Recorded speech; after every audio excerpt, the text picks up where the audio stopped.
Why so serious? It is only through mystery and madness that the soul is revealed. Thomas More. Greetings, morning, and a top of the mortal to you all.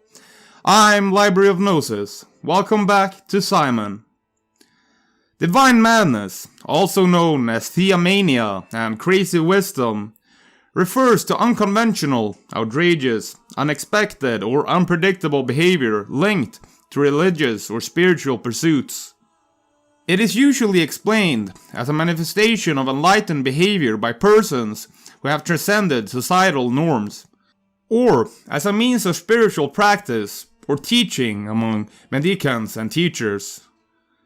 These behaviors may seem to be symptoms of mental illness to mainstream society, but are a form of religious ecstasy, or deliberate, strategic, purposeful activity by highly self-aware individuals making strategic use of the theme of madness in the construction of their public personas. To the extent that Christianity of this time lacks madness, it lacks divine life. Take note of what the ancients taught us in images. Madness is divine. But because the ancients lived this imagery concretely in events, it became a deception for us, since we became masters of the reality of the world. Carl Jung, The Red Book. According to June McDaniel and other scholars, divine madness is found in the history and practices of many cultures, and may reflect religious ecstasy or expression of divine love. It is not the ordinary form of madness, but a behavior that is consistent with the premise of a spiritual path or a form of complete absorption in God. George Feuerstein lists the 9th century Zen poet Han as having divine madness, explaining that when people would ask him about Zen, he would only laugh hysterically. The 15th century Zen master Ikuyu used to run around his town with a human skeleton, spreading the message of the impermanence of life and the grim certainty of death. According to Feuerstein, similar forms of abnormal social behavior and holy madness is found in the history of the Christian saint Isadora. Saint Isadora was a Christian nun and a saint of the 4th century AD. She is considered among the earliest fools for Christ. Foolishness for Christ refers to behavior such as giving up all one's worldly possessions upon joining an ascetic order or religious life, or deliberately flouting society's conventions to serve a religious purpose, particularly of Christianity.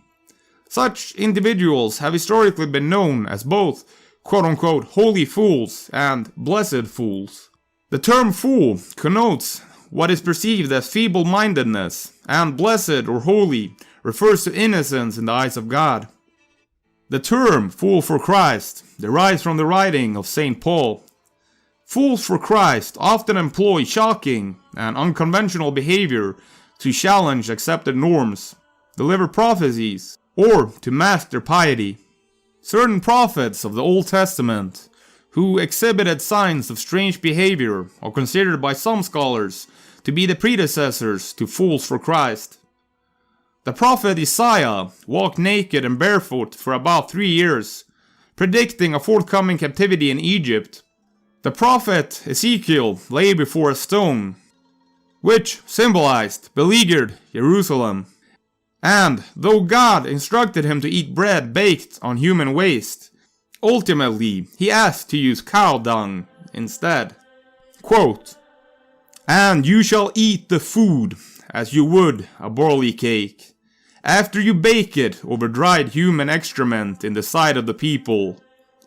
Then the Lord said, "This is how Israelites will eat their defiled bread among the nations to which I will banish them." "Ah, Lord God," I said, "I have never defiled myself. From my youth until now, I have not eaten anything found dead or mauled by wild beasts. No unclean meat has ever entered my mouth." "Look," he replied, "I will let you use cow dung instead of human excrement, and you may bake your bread over that." End quote. This is probably one of the most bizarre Bible quotes I have ever read. By the opinion of certain scholars, these prophets were not counted as fools by the contemporaries, as they just carried out separate actions to attract people's attention and to awaken their repentance. According to Christian ideals, foolishness included consistent rejection of worldly cares and imitating Christ, who endured mockery and humiliation from the crowd. The spiritual meaning of foolishness from the early ages of Christianity was close to unacceptance of common social rules of hypocrisy, brutality, and thirst for power and gains. By the words of Anthony the Great, quote, "Here comes the time when people will behave like madmen, and if they see anybody who does not behave like them, they will rebel against him and say, 'You are mad,' because he is not like them." End quote. Part of the biblical basis for it can be seen in the words of Apostle Paul in 1 Corinthians 4:10. "We are fools for Christ's sake, but ye are wise in Christ. We are weak, but ye are strong. Ye are honorable, but we are despised." And also, "For the wisdom of this world is foolishness in God's sight. As it is written, He catcheth the wise in their craftiness." 1 Corinthians 3:19.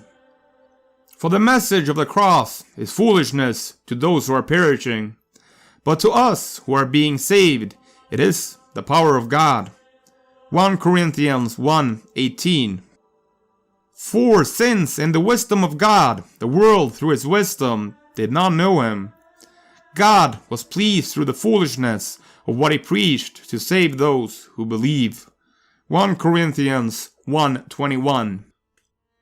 The story of the temptation clearly reveals the nature of the psychic power with which Jesus came into collision. It was the power-intoxicated devil of the prevailing Caesarean psychology that led him into dire temptation in the wilderness. This devil was the objective psyche that held all the people of the Roman Empire under its sway, and that is why it promised Jesus all the kingdoms of the earth, as if it were trying to make a Kaiser of him. Obeying the inner call of his vocation, Jesus voluntarily exposed himself to the assaults of the imperialistic madness that filled everyone, conqueror and conquered alike. In this way, he recognized the nature of the objective psyche which had plunged the whole world into misery, and had begun a yearning for salvation that found expression even in the pagan poets. Far from suppressing or allowing himself to be suppressed by this psychic onslaught, he let it act on him consciously and assimilated it. Thus was world-conquering Caesarean transformed into spiritual kingship, and the Roman Empire into the universal kingdom of God that was not of this world. Carl Jung. In his book Holy Fools in Byzantium and Beyond, Ivanov described holy fool as a term for a person who quote-unquote feigns insanity, pretends to be foolish, or who provokes shock or outrage by his deliberate unruliness. He explained that such conduct qualifies as holy foolery only if the audience believes that the individual is sane, moral, and pious.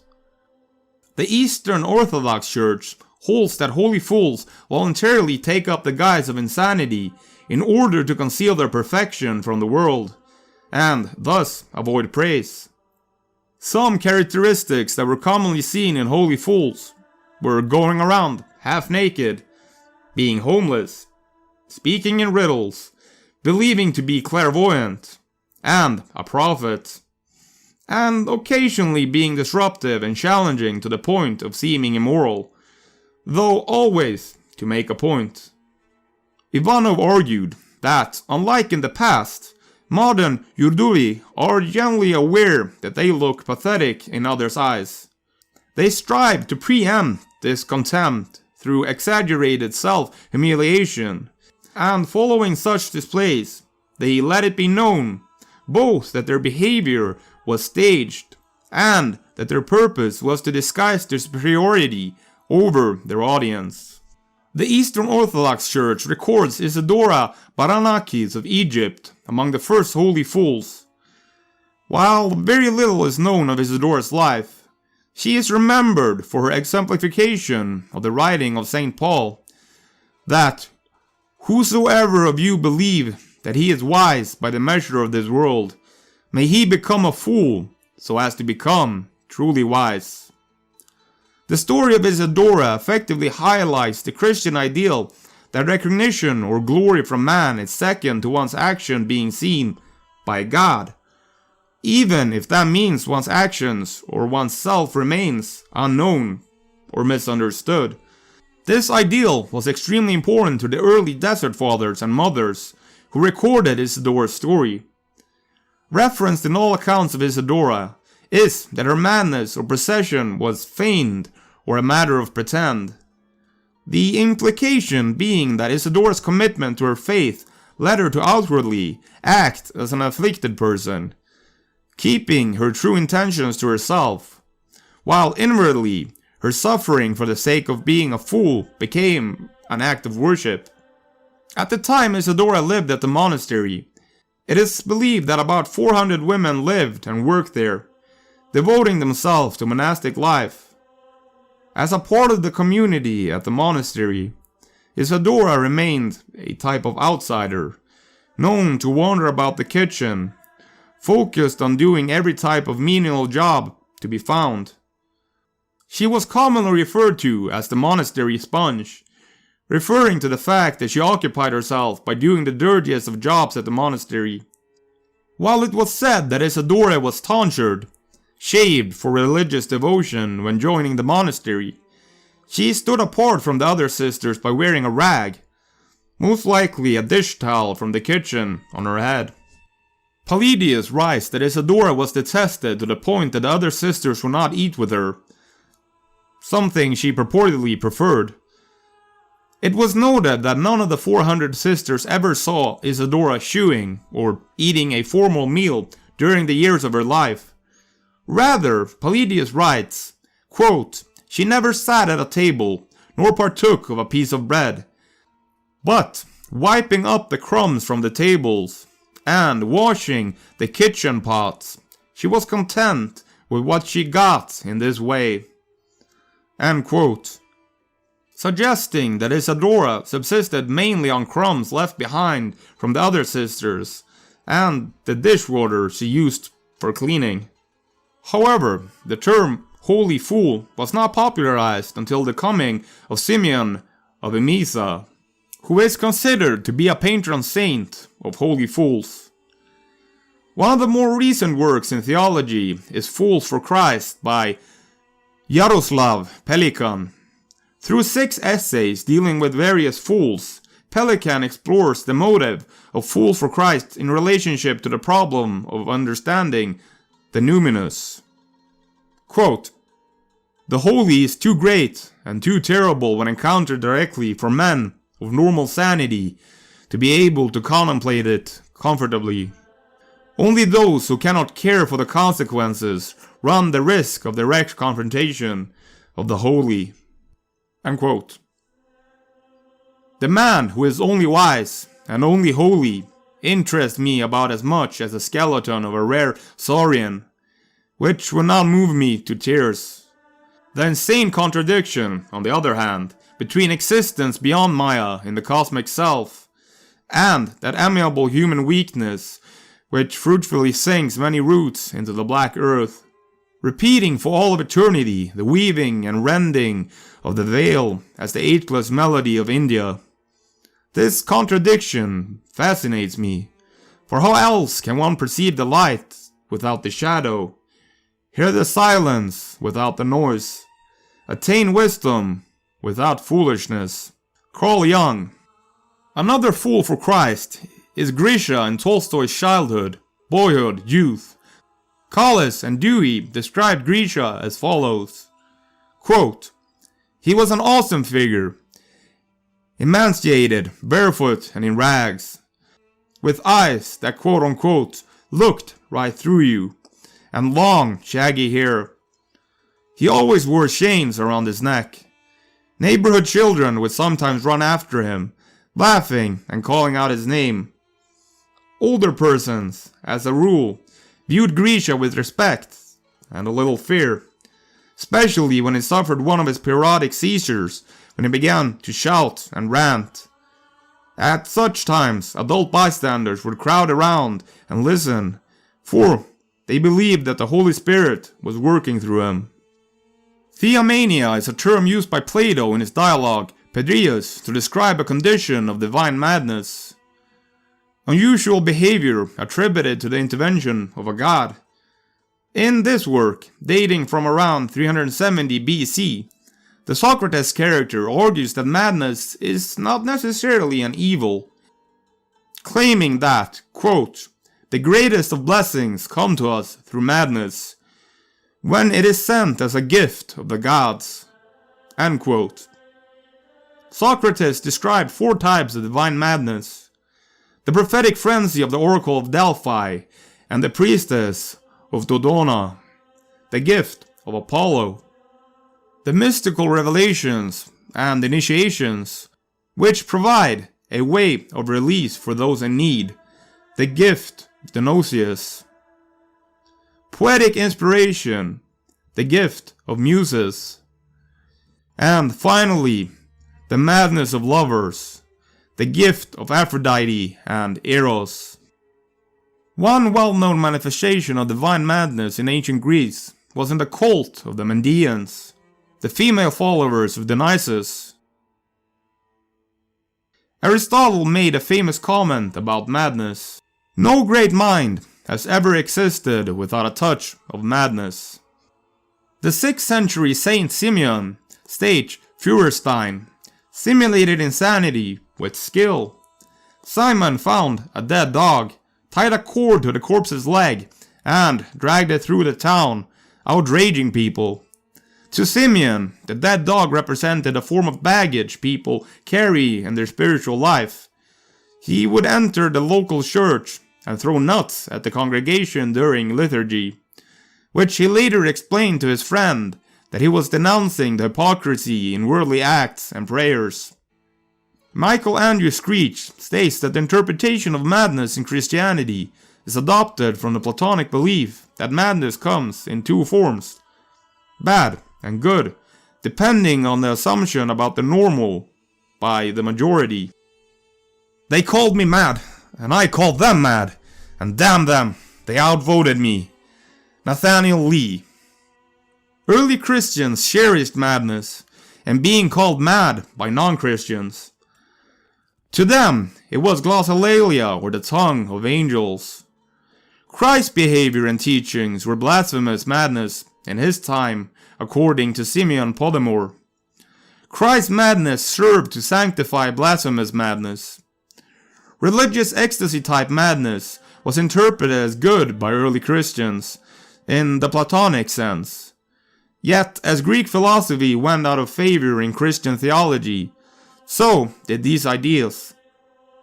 In the age of Renaissance, charismatic madness regained interest and popular imagination, as did the Platonic proposal of 4 types of good madness in a Christian theological context. These were interpreted in part as divine rapture, an escape from the restraint of society, and frenzy for freedom of the soul. In the 20th century, Pentecostalism has encouraged the practice of divine madness among its followers. According to Tanya Luhrmann, the associated hearing of spiritual voices may seem to be a mental illness to many people, but to the followers who shout and dance together as a crowd, it isn't.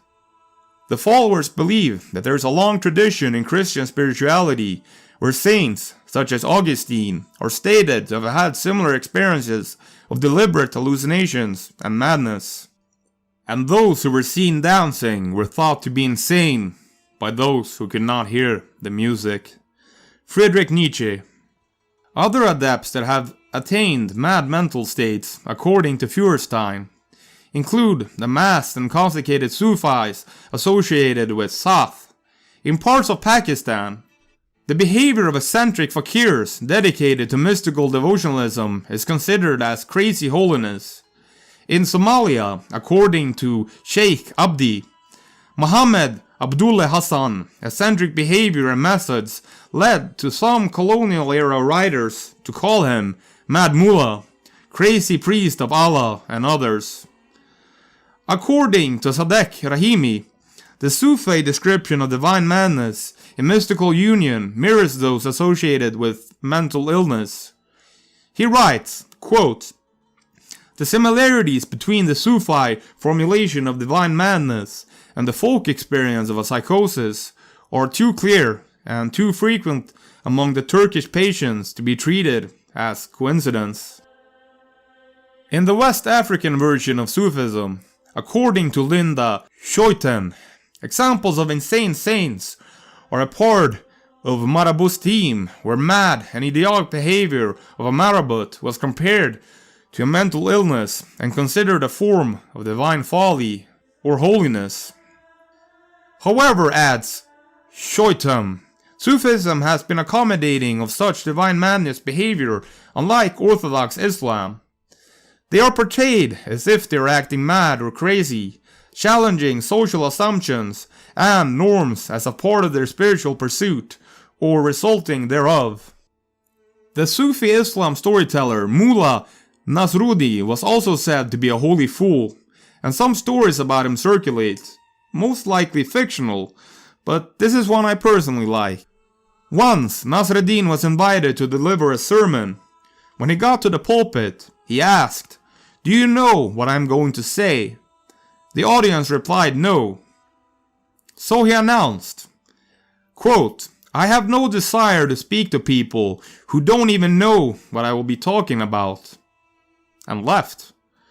The people felt embarrassed and called him back again the next day.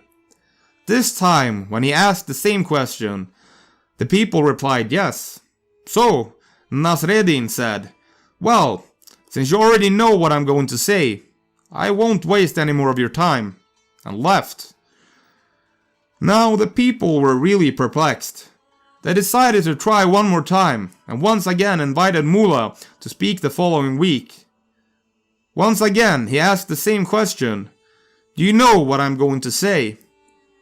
Now the people were prepared, and so half of them answered yes, while the other half replied no. So Nasruddin said, "Let the half who know what I'm going to say tell it to the other half who don't," and left.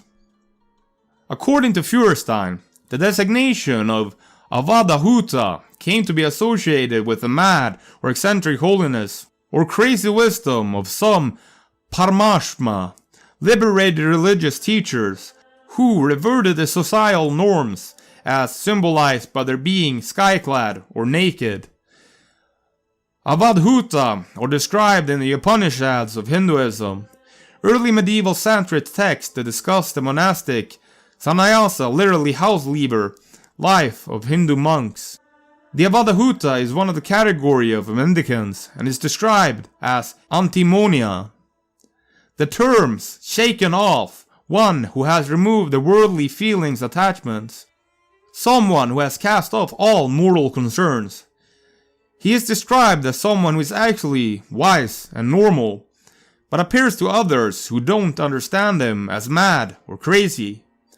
His behavior may include being strangely dressed, or naked, sleeping in cremation grounds, acting like an animal, a lunatic storing his food in a skull, among others. According to Feuerstein, the Avadhuta is one who in their god intoxication has cast off all concerns and conventional standards. Feuerstein further states that in traditional Tibet and India, the holy fool or saintly madman has long been recognized as a legitimate figure in the compass of spiritual aspiration and realization. The Bhakti tradition emerged in Hinduism in the medieval era. It is related to religious ecstasy and its accompanying state of trance and intense emotions. According to McDaniel, devotional ecstasy is a radical alteration of perception, emotion, or personality which brings the person closer to what he regards as sacred. It may be compared to direct perception or spontaneous thought as opposed to learned ideas.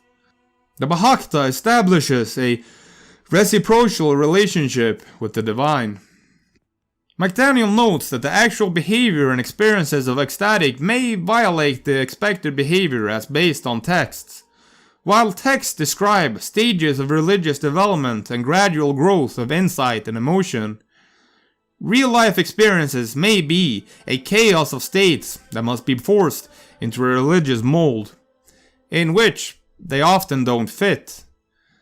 This discrepancy may lead to a mistaken identification of those experienced as mad or possessed, and the application of exorcism and Ayurvedic treatment to fit those ecstatics into the mold.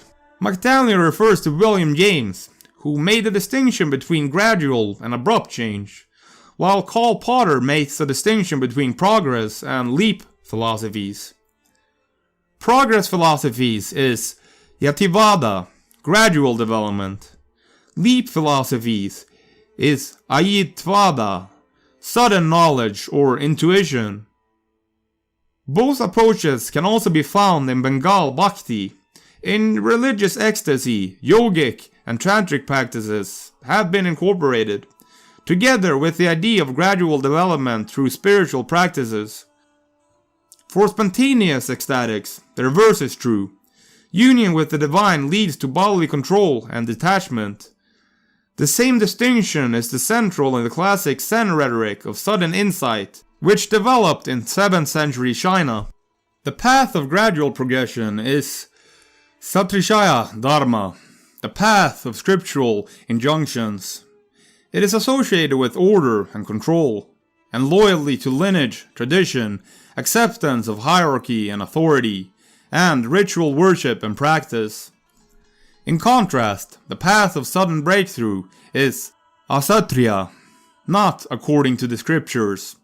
It is associated with chaos and passion, and the divine is reached by unpredictable visions and revelations. The divine can be found in such impure surroundings and items such as burning grounds, blood, and sexuality. Divine experience is not determined by loyalty to lineage and gurus, and various gurus may be followed. According to McDaniel, divine madness is a major aspect of this breakthrough approach. In Tibetan Buddhism, tantric, crazy yogis are a part of the Niguma tradition and the Kagyu tradition. The behavior may seem to be scandalous according to conventional standards, but the archetypical siddha is a defining characteristic of the Nyugma tradition, which differs significantly from the more scholarly-oriented Geluba tradition. According to De Valerio, the Tibetan term Nyopa refers to siddhas, yogins, and lamas whose mad behavior is symptomatic of high achievement in religious practice.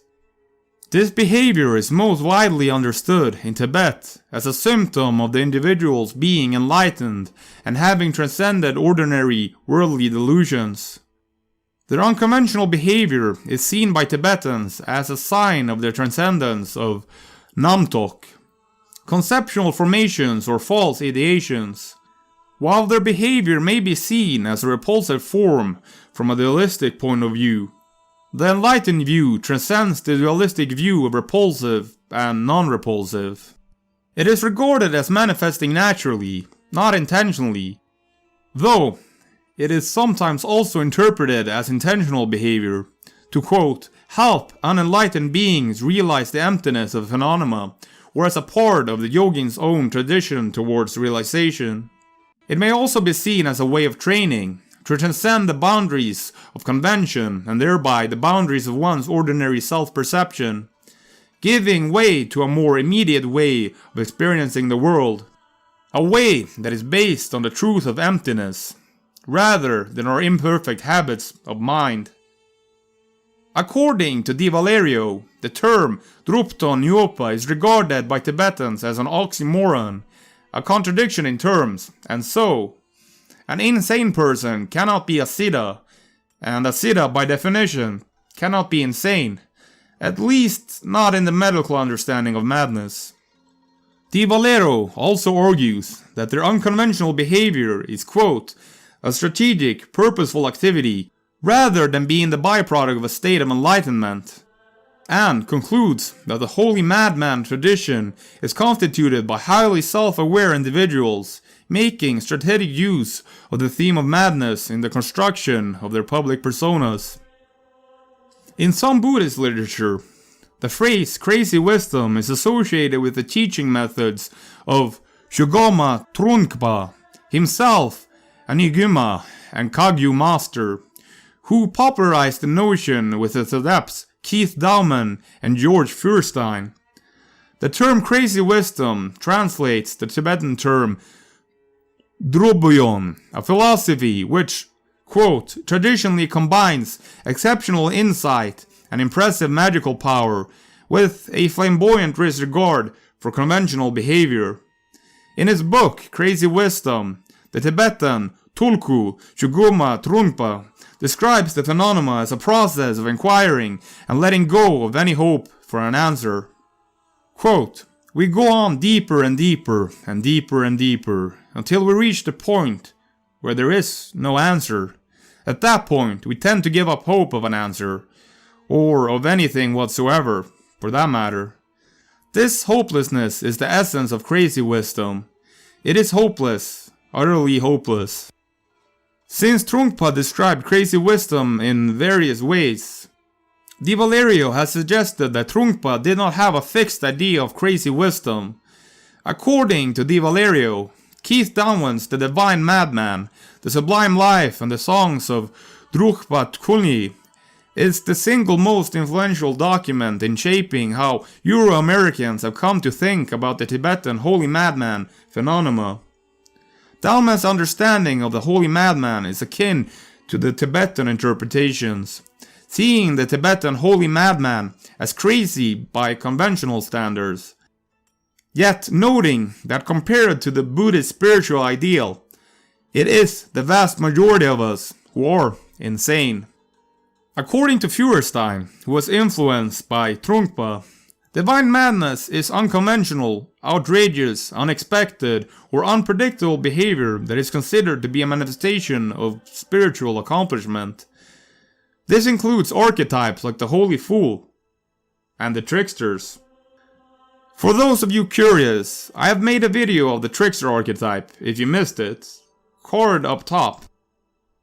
Arthur Versulius notes that several or most of the teachers who are treated by Feuerstein as exemplary of divine madness or crazy wisdom are exemplary of immediatism. Those who include Adi Dutch, the teacher of Feuerstein. Ranesha, intermediatism refers to a religious assertion of spontaneous, direct, unmediated spiritual insight into reality, typically with little or no prior training, which some term enlightenment.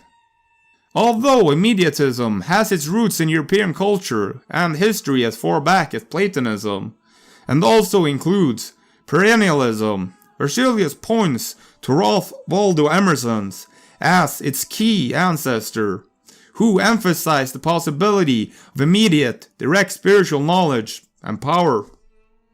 According to Mircea Eliade, divine madness is a part of shamanism. I state that a pathologist or psychologist is likely to diagnose as a mental illness or aberrant psychological condition. However, state Eliade and Harry Ice, this would be a misdiagnosis because the shaman is in control of the mystic state, rather than the psychotic state being in control of him. A shaman predictably enters into the trance state with rituals such as music and dance, then comes out of it when he wants to. A mental illness lacks these characteristics.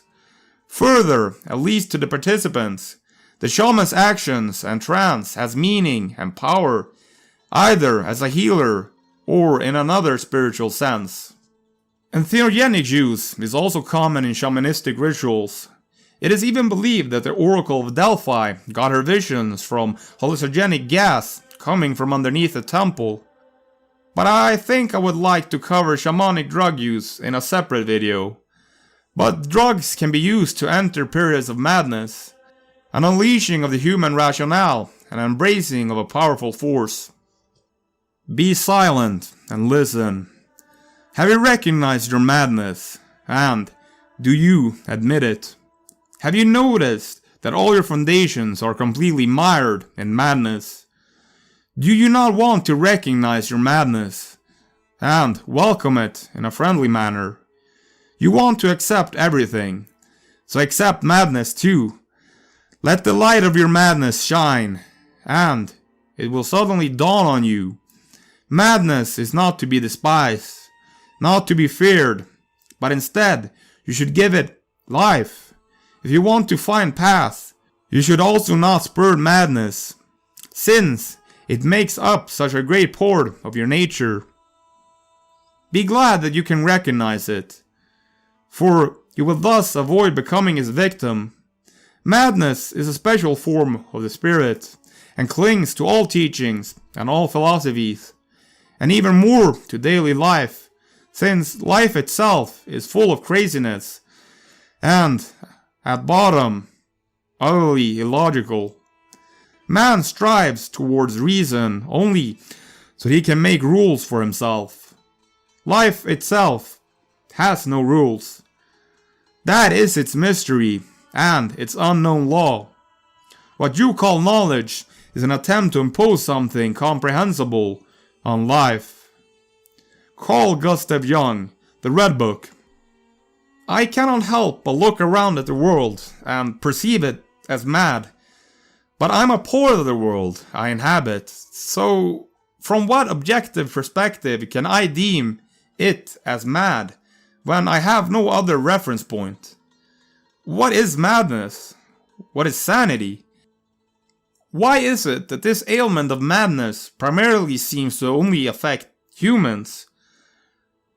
It is exceedingly rare to perceive an insane animal, and usually in those cases, there are biological reasons for it. No animals are practical, in the real sense of the word. Walt Whitman always envied animals, for they do not lay awake at night weeping for their sins. This peculiar facet of the knowledge of good and evil, right and wrong, seems to have left a deep psychological trauma upon the collective matrix of the human mind. Insanity is possession by an unconscious content which, as such, is not assimilated to the consciousness. Nor can it be assimilated, since the conscious mind has denied the existence of such contents. Carl Jung. This is how madness begins. This is madness.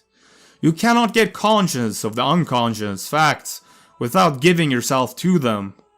If you can overcome your fear of the unconscious and let yourself go down, then these facts take on a life of their own. Carl Jung, Liber Novus. When a patient begins to feel the inescapable nature of his inner development, he may easily be overcome by a panic fear that he is slipping helplessly into some kind of madness he can no longer understand. More than once, I have had to reach for a book on my shelves, bring down an old alchemist, and show my patient his terrifying fantasy in the form which it appeared 400 years ago. This has a calming effect, because the patient sees that he is not alone in a strange world which nobody understands, but is a part of a great stream of human history, which has experienced countless times the very things he has regarded as pathological proof of his craziness. So, what are your opinions of the human state and madness in general? Leave it down in the comment section. See you next time, mortal. I am the only one waiting for the sun. Thanks for listening. See you next time, mortal. You can also find me on Odyssey, Rumble, and BitChute. If you want to follow me on any social media, I have Facebook and a Twitter page. The audio versions of my broadcasts are also available as a podcast. Just search for Library of Gnosis on your podcast provider of choice. I produce everything myself, from research, writing, narration, and editing. All my work is available for free, and I'd like my work to remain as free and open as possible to the masses. But due to the need for advertisers, I will forever be bound to self-censorship. I bet you've learned more from some of my 20-minute videos than you have from a 2.5-hour Hollywood blockbuster movie. And in total, I have produced many hours of content. If you have money to spare and want to help me be able to express myself more freely, do consider donating to me to help out, either monthly on Patreon or a one-time donation at PayPal. You can find links in the description to everything. The amazing song in the background is Waiting for the Sun by D-Van, sung by my friend Greger Andersson. You can find them on Spotify and Instagram. Links also in the description. Waiting for the sun. Waiting for the sun. Waiting for the sun.